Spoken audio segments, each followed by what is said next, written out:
What up, train fam? All right, we just got this new New Haven Minuteman freight set in. It was dropped in 2025, and we're going to open this up and see what it looks like. All right, so I got my good friend Brian, the other Brian. He's a member of the train fam with us. My hands have been hurting me a little bit. Been doing a lot of manual labor. So Brian came over, and he's part of the train fam. He's going to open up this box, and we're going to check it out. Very special tools. That's the best I could do right now, Brian. Sorry. Lionel's been kind of ho-hum with their box sets, so we'll see if there's any artwork on it. Hopefully there is.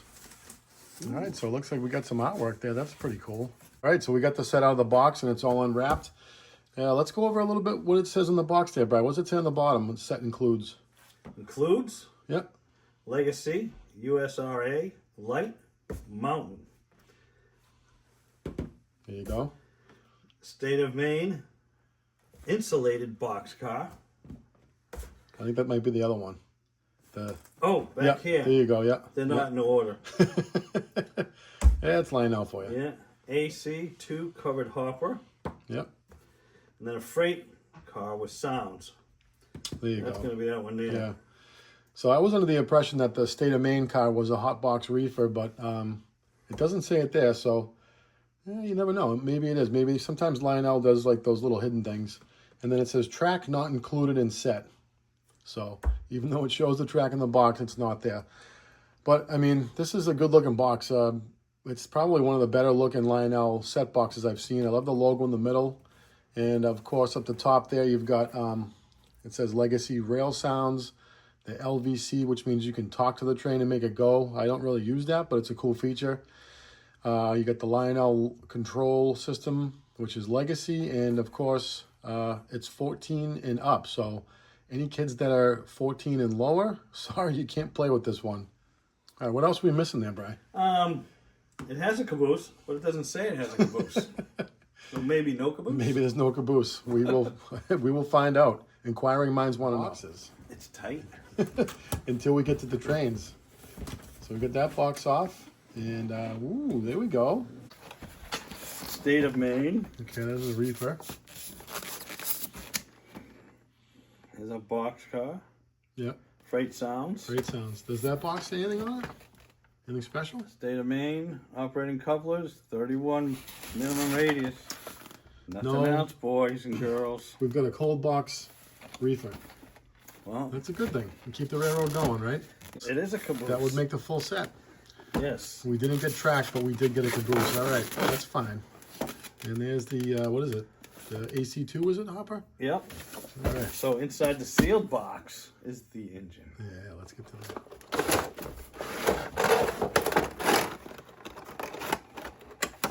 Not even a bag anymore. How's the detail on it? Details seem pretty good right now.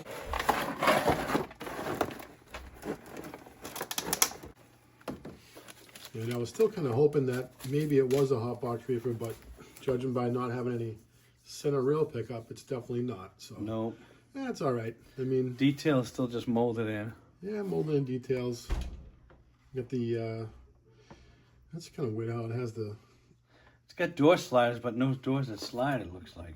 yeah. Oh. Oh, there you go. That's kind of weird how it has that though. It's not your typical Lionel reefers. That's funny. That doesn't. Well, that looks almost like an 027 car, doesn't it? Yeah, and the ladder's just molded in. Yeah. I don't know if I like that or not too much. But. And you can see the red base on the ladder. Yeah. It's weird being a legacy high-end set. How this car is not your typical Lionel reefer. You'd think it would have been raised ladder. Yeah, right. All right, so we got pickup rollers on this thing, right? So that's a sound, we do. Sound car right there. And we have max and min. Yeah. Here's another. Yeah, that's a volume pot right there. Yeah. Yeah. And then let's flip it over, look at the details on this one. So that one's way more detailed than the reefer is, right? Yeah. Yeah. Oh. Yeah. We got a ladder and we got a real ladder. Right. Yeah. We got nice springs Yep. in our trucks. We got a molded springs in our trucks. Yeah, those trucks are cheap. That looks like a Menards. Nothing against Menards. They have some great cheaper stuff, but that's, yeah, we won't, let's talk about the box car. We'll get back to the reefer. You got like the nice brake wheel on the end, right? Yep. Yeah. Get the chains that comes down. That paint looks good, right? Now, what's this? Is this for a brakeman to just kind of sit there if he had to? Oh yeah, yep. He can hit that wheel and then slow the car down. They do that for switching and stuff back in the day. That's kind of a no-no these days for a conductor riding the cars by itself. But Yeah. No, that's a great looking car, and you know that's what should be in this set. That looks like it's a scale car too, which is what these sets should be coming with, especially for the price tag. So. And remember, this was a surprise. It wasn't noted on the box. It was not noted on the box. I think it was cataloged, but funny how the box didn't actually say it. It is portrayed it in the picture, but the box So is the doesn't show track. it. Yeah. Well, they say we don't get track, so which that would be kind of crazy. What do you got there? Airlines. Oh, cool. There you With the go. brakes. Nice detail there. Actually, that looks like a pretty detailed caboose. The Lionel USRA Light Mountain 482 steam locomotive owner's manual. A must read. Always read that. YouTube land. It does? It does. Wow. We've got to keep these train fan people watching to the end. On the edge of So the we cushion. keep the algorithm going on real toy trains. But anyways, why don't you hold it up a little bit closer to the camera, Brian? We'll check out the details. Now, that's definitely metal, right? Yes, it is. Yeah. Which, after the caboose, we found out the caboose was metal too. The caboose is metal, which is awesome. So now, is this not an oil burner? Nope, that's still, I believe that still holds water. It's just a different shaped tender. So it leads you to believe that it's an oil burner. Yeah, until you see the coal on the top. Yeah. Let's see the coal load. How's that look? Oh, it looks good. Yep. Yeah, definitely. Lionel's using the real coal load, as they say. Yeah. And then at the top there, you've got the boards where the fireman, whoever would walk. That's all molded in wood. That looks good. And you got the hatch there. Anything inside the hatch? No, it's an Nothing empty inside hatch. the hatch. All right. Empty No hatch. special buttons I was looking for. And then what do we got in the back? Is there a headlight? I mean, a backup light? You got a backup light. I don't see any classification or marker lights, but the back of the tender looks great. And what about the front? All right, so the front there, you got the coal doors, and then you've got down at the bottom where the engine hooks up is the IR sensor that gives all the information to the engine. So that's a good looking tender. I mean, I don't think I have any Vanderbilt tenders, so that'll be cool looking on the layout. It's a goodies. Yep. Got an extra coupling. So that would be the dummy O-scale coupler for the front of the engine, so you can double head that with another New Haven steam engine or whatever type of engine you like. And we've got a Funnel pour. Yeah, they call that, the smoke fluid funnel. And that's to change your traction tires, a little wrench, take the side rods off, and a couple of traction tires. And here it is. Here is the enchilada of the video, number 3345. Well, I'm going to call Lionel out on something again. We took the engine out of the box, and this little piece right here, one of the pipes that is supposed to go, I'll show it to you real quick, kind of inside this, that's not a good angle, kind of like over here a little bit on the engine. It fell out, and we're going to have to glue it in there or something like that. Maybe some CA glue or some JB Weld, as Brian said. But nonetheless, the engine looks pretty good. I mean, it's got a lot of detail here. You know, builder's plates that are legible. Got your smoke, and then the whistles on the other side will spin it around. The cab looks good. You got some glass windows in there, and the figures. Trailer truck looks good, and you got some vents in the top that you can open and close if you so choose. And the front of the engine looks good. You've got your classification lights that are pretty much always going to be bicolored now with a Legacy engine. You got your bell that doesn't ring on its own, but it does move, which is cool. Some nice detail here. Actually, fake O-scale coupler, and then you can replace that with a dummy coupler if you want to double head it like we talked about before. Let's see. I don't think the boiler opens in the front. Seems like it's fixed, although it does have hinges, but I'm not gonna. Yeah, it looks like it's stuck. And you got your steps and some nice safety tread right there. So the other side of the engine is pretty much the same as the other side of the engine. You got your wheels down here. All your drive gear looks good. Your compressors here. Whistle with the whistle smoke. The hole, in my opinion, is a little bit further away from the whistle as I'd like, but I'm sure it will still look good. Your dynamo up here, your cab figure. So yeah, it's a good looking engine overall. Yeah, so the back of the engine looks really good. You got this drop plate that you can, I'm sure, put on onto the tender. You got all these nice hand painted valves in here and the gauges, and then the firebox I'm sure will glow when we turn the engine on. Pretty cool. So the engine's on the layout and we're ready to fire this thing up. It's looking pretty good, but what I want to show everybody is I do appreciate how Lionel has put the switches under one of the steam domes or the stand dome, whichever one that one is. Makes it so much easier than actually flipping this rather large engine over. So bravo Lionel for that. Thank you. Train fam, so this is where we run into a little bit of a dilemma. It's actually kind of a bit of a dilemma. As you can see, we've got the engine on the track. I've got my iPad over there that I'm going to be running Lion Chief with, and you can see I've got my trusty Cab 2 remote. So let's go over what this engine is doing, and it's not too pleasant. Okay, so the engine's on the layout. We're going to start with Legacy, and I'm going to power it up. You see the light come on in the foreground. Whistle works. Bell works fine.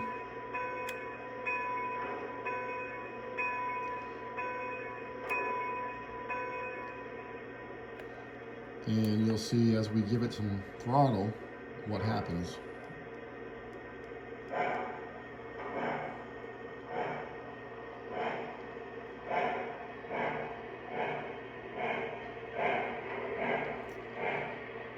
And as you can see, I didn't move anything on the remote. You can see that the headlight started flashing and the engine stopped. Now, if I go into reverse and do it again,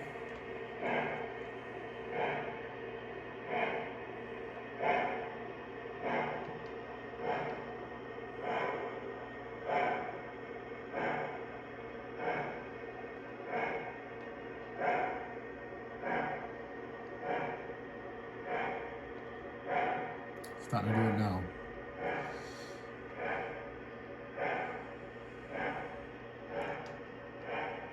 And there it is again. Okay, so what I'm going to do now is I'm going to power down the Legacy remote. And I'm going to power the track down. I'm going to pull out the power from the Legacy base. All right, so we have the Lion Chief app on. I'm going to go into the Lion Chief app. Find the engine, connect to it. You can hear blew a whistle and connected. We give it some throttle. And the engine is going to respond like it should. You're going to notice that the headlight doesn't start to flicker and the engine's just going to take off and do what it needs to do. Everything else works.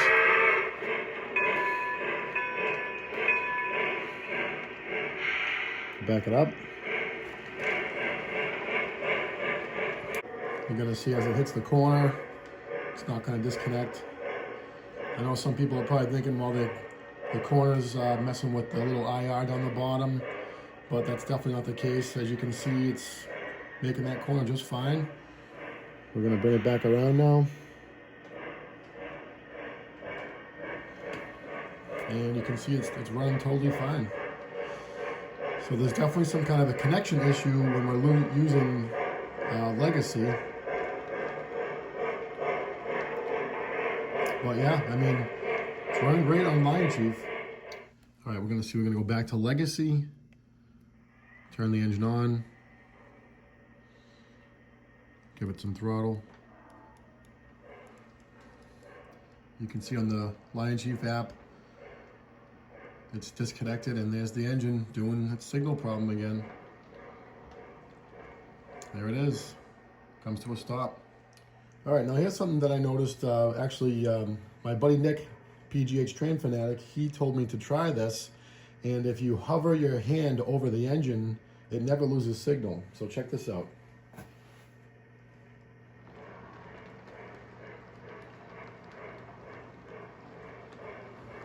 take it away.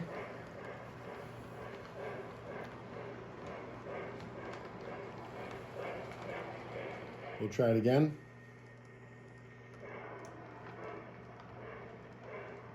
Totally fine. Totally fine. Take your hand away. There it is. All right, so my final thoughts on this set is for the price tag and the issues that this set is having, I'm just not another happy customer with Lionel. One of the worst things about this set, I gotta hand it to Lionel this time, they really screwed the pooch, is this reefer car. First of all, it's literally a O-gauge car.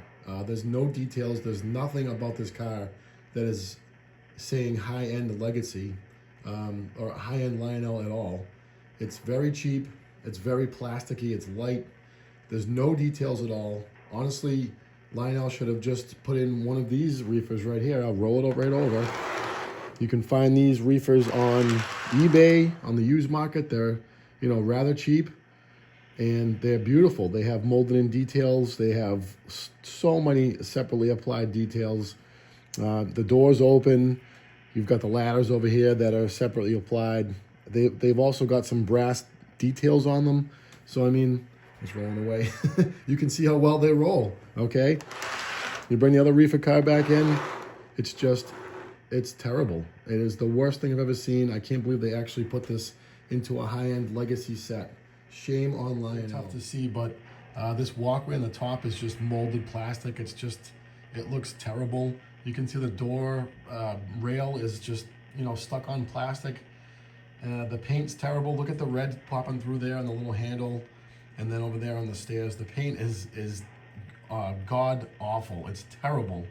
And then if you look at this reefer over here, you can see it's just beautiful. Lionel was doing a great job with these. I have a ton of them. I have a couple that have sound, but you can just see, why wouldn't they put this style reefer in with that set? It would have made so much more of a difference in my eyes. But honestly, this set's gonna go back.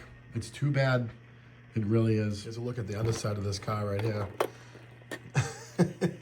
It's honestly laughable. Look at these couplers, look at the trucks. This thing is a joke. It's terrible. This is a beginner's O-gauge car. Okay, so I just wanted to add a little update to this video. As you can see underneath, we've got the Z4000, the DCS. That's a regular DCS, non-WTIU. There's the Lionel base, and now we have the Lionel base plugged into a proper extension cord. Before I had it plugged into this little guy down here, and to my surprise, cord end right there, and that does not have a third prong on it. That's my fault right there. I've got this black extension cord plugged into a socket, and it's got the third prong. As you can see now, the train is running totally fine. No connection issues whatsoever, and I'm pretty amazed about this. So if anybody's having any Legacy connection issues, make sure that you're running the third prong and it's plugged into a proper outlet.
it, Diamond. Over. No speed restrictions through the interlocking. All clear. Out. The engine pulling the east wind set. That's a beautiful set by MTH. But yeah, I'm pretty amazed that just adding that little third prong to the plug is making a huge difference. Now, all my other legacy engines, the older ones, of course, run totally fine, but the newer ones must be super sensitive. So let me know in the comments what you guys think about this set. As far as I'm concerned, this reefer right here is still pretty much trash. It's like a $10 reefer, but thankfully the engine's running better. This has been a Wheel Toy Chain production. Thanks for watching.